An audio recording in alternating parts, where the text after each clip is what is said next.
ದೇವಸ್ಥಾನದಲ್ಲಿ ಪ್ರಸಾದಗಳಿದ್ದಾಗ ಈ ರೀತಿಯ ಸಾಂಬಾರನ್ನ ಬಡಿಸ್ತಾರೆ. ಆ ಸಾಂಬಾರು ಯಾರಿಗೆ ತಾನೇ ಇಷ್ಟ ಆಗಲ್ಲ. ಮನೆಯಲ್ಲಿ ಎಷ್ಟೇ ರುಚಿಯಾಗಿ ಅಡುಗೆ ಮಾಡಿದ್ರೂ ಆ ದೇವಸ್ಥಾನಗಳಲ್ಲಿ ಮಾಡುವಂಥ ರುಚಿ ಮನೇಲಿ ಬರೋದೇ ಇಲ್ಲ. ಬನ್ನಿ ಈಗ ಸಾಂಬಾರು ಪೌಡ್ರು ಹಾಕದೇ ದೇವಸ್ಥಾನದಲ್ಲಿ ಮಾಡುವಂಥ ರುಚಿಯಾದ ಸಾಂಬಾರನ್ನ ಹೇಗೆ ಮಾಡೋದು ಅಂತ ತೋರಿಸ್ತೀನಿ. ಇಲ್ಲಿ ನೋಡಿ, ಬೇಳೆನ ಸ್ವಲ್ಪ ನೆನೆಸಿದ್ದೆ ನಾನು ಬೇಗ ಬೇಯಲಿ ಅಂತ. ಅದನ್ನು ಹಾಕಿದ್ದೀನಿ. ಜೊತೆಗೆ ಮೂಲಂಗಿ ಹಾಕಿದ್ದೀನಿ ಹಾಗೂ ಸಾಂಬಾರು ಸೌತೆಕಾಯಿ ಹಾಕಿದ್ದೀನಿ ಮತ್ತು ಆಲೂಗಡ್ಡೆನೂ ಕೂಡ ಹಾಕಿದ್ದೀನಿ. ಇಲ್ಲಿ ನಿಮಗೆ ಬದನೆಕಾಯಿ ಆದರೂ ಹಾಕೋಬೋದು, ಮತ್ತು ಇಲ್ಲಿ ನುಗ್ಗೆಕಾಯಿ ಬೇಕಾದರೂ ಹಾಕ್ಬೋದು. ನೋಡಿ, ಇಲ್ಲಿ ಮತ್ತು ನಾನು ಟೊಮೆಟೊ ಕೂಡ ಹಾಕಿದ್ದೀನಿ. ಆಲೂಗಡ್ಡೆ ಮತ್ತು ಟೊಮೆಟೊ ಕೂಡ ಹಾಕಿದ್ದೀನಿ. ಮುಕ್ಕಾಲು ಭಾಗದಷ್ಟು ನೀರನ್ನ ಹಾಕಿ, ಅಂದರೆ ತರಕಾರಿಯ ಮುಕ್ಕಾಲು ಭಾಗದಷ್ಟು, ತರಕಾರಿ ಫುಲ್ ಮುಳುಗೋದು ಬೇಡ. ನಂತರದಲ್ಲಿ ಇದಕ್ಕೆ ಸ್ವಲ್ಪ ಉಪ್ಪು ಮತ್ತು ಅರಿಶಿನ, ಜೊತೆಗೆ ಸ್ವಲ್ಪ ಎಣ್ಣೆನ ಕೂಡ ನಾನು ಹಾಕ್ತಾಯಿದ್ದೀನಿ. ಬೇಯೋಕ್ಕೆ ತುಂಬ ಈಸಿ ಆಗುತ್ತೆ ಇದೆಲ್ಲ ಹಾಕೋದ್ರಿಂದ. ನೋಡಿ, ನಂತರ ಇದನ್ನು ಮುಚ್ಚಿ ನಾವು ಒಂದು 3 ವಿಸಲನ್ನು ಕೂಗಿಸ್ಕೊಂಡು ಇಟ್ಕೋಬೇಕು ಪಕ್ಕದಲ್ಲಿ.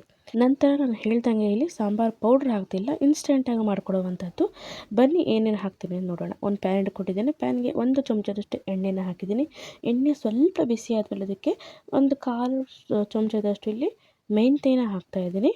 ನಂತರದಲ್ಲಿ 1 ಚಮಚದಷ್ಟು ಕೊತ್ತಂಬರಿ ಬೀಜನ ಹಾಕ್ತಾಯಿದ್ದೀನಿ, ಅಂದರೆ ಕೊತ್ತಂಬರಿ ಕಾಳನ್ನ ಹಾಕ್ತಾಯಿದ್ದೀನಿ. ಹಾಗೆ ಸ್ವಲ್ಪ ಕಡಲೆಬೇಳೆ ಮತ್ತು ಉದ್ದಿನಬೇಳೆನ ಹಾಕಿದ್ದೀನಿ.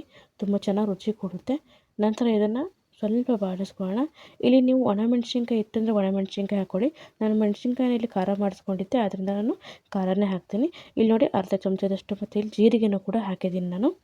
ಇವಾಗ ಒಂದು ಕಡ್ಡಿಯಷ್ಟು ಇಲ್ಲಿ ಕರಿಬೇವು ಸೊಪ್ಪನ್ನ ಹಾಕ್ತಾಯಿದ್ದೀನಿ. ತುಂಬ ಚೆನ್ನಾಗಿ ರುಚಿ ಕೊಡುತ್ತೆ ಇವೆಲ್ಲ ಹಾಕೋದ್ರಿಂದ, ಮತ್ತು ಸಿಂಪಲ್ಲಾಗಿ ಮಾಡ್ಕೋಬೋದು. ನೋಡಿ, ಇವಾಗ ಗ್ಯಾಸ್ನ ನಾನು ಆಫ್ ಮಾಡ್ಕೊಂಡಿದ್ದೀನಿ. ಇವಾಗ ಇದಕ್ಕೆ ನಾವು ಇಲ್ಲಿ ಹಸಿ ಕೊಬ್ಬರಿ ಮತ್ತು ಖಾರದ ಪುಡಿ ಮತ್ತು ಅರಿಶಿನ ಪುಡಿನ ಹಾಕಬೇಕಾಗುತ್ತೆ. ಇಷ್ಟೇ ಸಿಂಪಲ್ಲಾಗಿ ಈ ಮಸಾಲೆ ರೆಡಿಯಾಗುತ್ತೆ. ಸಾಂಬಾರು ಪೌಡ್ರ್ ಹಾಕೋ ಅವಶ್ಯಕತೆಯೇ ಇಲ್ಲ. ನೋಡಿ, ಈಗ ಹಸಿ ಕೊಬ್ಬರಿನ ಸಣ್ಣದಾಗಿ ಕಟ್ ಮಾಡಿ ಹಾಕ್ಕೊಂಡಿದ್ದೀನಿ. ಇದು ಸ್ವಲ್ಪ ಫ್ರೈ ಮಾಡಿದ್ರೆ ತುಂಬ ರುಚಿ ಚೆನ್ನಾಗಿ ಕೊಡುತ್ತೆ. ಗ್ಯಾಸ್ ಆಫ್ ಮಾಡಿದ್ಮೇಲೆ ಹಾಕಿರುವಂಥದ್ದು. ಮತ್ತು ಇಲ್ಲಿ ನಾನು ಹೇಳಿದ್ನಲ್ಲ, ಒಂದು ಒಣಮೆಣ್ಸಿನ್ಕಾಯಿ ಇತ್ತು ಅಂದರೆ ನೀವು ಫ್ರೈ ಮಾಡುವಾಗ ಹಾಕ್ಕೊಳ್ಳಿ.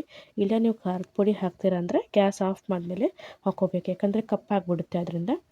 ನಂತರ ಖಾರಕ್ಕೆ ತಕ್ಕನಾಗಿ ನಾನು ಖಾರದ ಪುಡಿ 1-2 ಚಮಚದಷ್ಟು ಖಾರದ ಪುಡಿ, ಹಾಗೆ ಸ್ವಲ್ಪ ಅರಿಶಿನ ಪುಡಿನ ಹಾಕಿದ್ದೀನಿ ಅಷ್ಟೇ.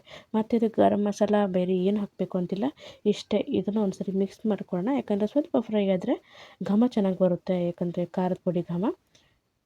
ನಂತರ ಇದು ಸ್ವಲ್ಪ ತಣ್ಣಗಾದ್ಮೇಲೆ ಗ್ರೈಂಡರಲ್ಲಿ ಹಾಕಿಬಿಟ್ಟು ಸ್ವಲ್ಪ ನೀರನ್ನು ಹಾಕಿ ನುಣ್ಣಗೆ ರುಬ್ಬಿ ತೊಗೊಂಬರ್ಬೇಕು. ಇದನ್ನು ಎಷ್ಟು ನುಣ್ಣಗೆ ರುಬ್ತೀರೋ ಅಷ್ಟು ಚೆನ್ನಾಗಿ ಒಂದು ಟೇಸ್ಟ್ ಬರುತ್ತೆ ಸಾಂಬಾರ್ದು. ಇವಾಗ ಕೂಡ ಒಂದು ಮಸಾಲೆ ಒಂದು ಪರಿಮಳ ಎಷ್ಟು ಚೆನ್ನಾಗಿ ಬರ್ತಾ ಇರುತ್ತೆ ರುಬ್ಬಬೇಕಾದ್ರೂ. ನೋಡಿ, ಇವಾಗ ರುಬ್ಬಾಗಿದೆ. ಇದನ್ನು ಒಂದು ಪಾತ್ರೆಗೆ ನಾನು ರುಬ್ಬಿರುವಂಥ ಪೇಸ್ಟ್ನ ತೊಗೊಂಡಿದ್ದೀನಿ. ಇದು ಸ್ವಲ್ಪ ಮಿಕ್ಸ್ ಮಾಡ್ಕೊಳ್ಳೋಣ. ಇದಕ್ಕೆ ನಾವೀಗ ಸ್ವಲ್ಪ ಕುದಿ ಬರಬೇಕು, ಅಲ್ಲಿವರೆಗೆ ಇದು ಸ್ವಲ್ಪ ಕುದಿಸ್ಬೇಕಾಗುತ್ತೆ ನಾವು, ಯಾಕಂದರೆ ಕುದಿ ಬಂದ ನಂತರದಲ್ಲಿ ಹಾಕುವಂಥ ಐಟಮ್ಗಳು ತುಂಬ ಚೆನ್ನಾಗಿ ಮಿಕ್ಸ್ ಆಗುತ್ತೆ ಅಂತ ಅಷ್ಟೇ. ಐಟಮ್ ಅಂದರೆ ಏನಿಲ್ಲ, ಜಸ್ಟ್ ನಾವು ಬೇಯಿಸಿರುವಂಥ ತರಕಾರಿ ಅಷ್ಟೇ. ನೋಡಿ, ಸ್ವಲ್ಪ ಕುದಿ ಬಂದಿದೆ. ಇವಾಗ ಬೇಯಿಸಿರುವಂಥ ತರಕಾರಿನೂ ಕೂಡ ಹಾಕ್ತಾಯಿದ್ದೀನಿ. ಸ್ಟಾರ್ಟಿಂಗ್ ನೀರು ಯಾಕೆ ಜಾಸ್ತಿ ಬೇಡ ಅಂದರೆ, ಯಾಕೆ ಇದರಲ್ಲಿ ಸ್ವಲ್ಪ ನೀರು ಇರುತ್ತಲ್ವ. ಮತ್ತು ಪರಿಮಳ ಮಾತ್ರ ಎಷ್ಟು ಚೆನ್ನಾಗಿ ಬರ್ತಾ ಇರೋದು ಗೊತ್ತಾ ನಮಗೆ. ಒಂದು ದೇವಸ್ಥಾನಗಳಲ್ಲಿ ಯಾವ ಥರ ಸಾಂಬಾರು ಒಂದು ಪರಿಮಳ ಬರುತ್ತೋ ಸೇಮ್ ಅದೇ ಪರಿಮಳ ಬರುತ್ತೆ. ಟ್ರೈ ಮಾಡಿ ಒಂದ್ಸರಿ ನೀವು. ನೋಡಿ, ಇವಾಗ ಸ್ವಲ್ಪ ನೀರನ್ನು ಕೂಡ ಹಾಕ್ತೀನಿ. ಅದೇ ಕುಕ್ಕರಿಗೆ ಸ್ವಲ್ಪ ನೀರನ್ನು ಹಾಕಿಬಿಟ್ಟು ಮಿಕ್ಸ್ ಮಾಡ್ಕೊಂಡು ಹಾಕ್ತಾಯಿದ್ದೀನಿ. ಬೇಗನೆ ಆಗುವಂಥದ್ದು, ಒಂದು 15 ನಿಮಿಷದ ಒಳಗೆ ರೆಡಿಯಾಗುತ್ತೆ ಈ ಒಂದು ಸಾಂಬಾರು. ತುಂಬ ರುಚಿಯಾಗುತ್ತೆ. ಮತ್ತು ಈ ಸಾಂಬಾರು ಬರೀ ಅನ್ನಕ್ಕಷ್ಟೇ ಅಲ್ಲ, ಇಡ್ಲಿಗಂತೂ ಸೂಪರ್ ಇರುತ್ತೆ. ನೋಡಿ, ನಂತರದಲ್ಲಿ ಇಲ್ಲಿ ಸ್ವಲ್ಪ ಉಪ್ಪನ್ನು ಕೂಡ ಹಾಕಿದ್ದೀನಿ. ಇವಾಗ ಒಂದು ಕುದಿ ಬಂದರೆ ಸಾಕು. ಮತ್ತು ಜೊತೆಗೆ ಇದಕ್ಕೆ ಸ್ವಲ್ಪ ಒಗ್ಗರಣೆ ಕೂಡ ಹಾಕಬೇಕಾಗುತ್ತೆ.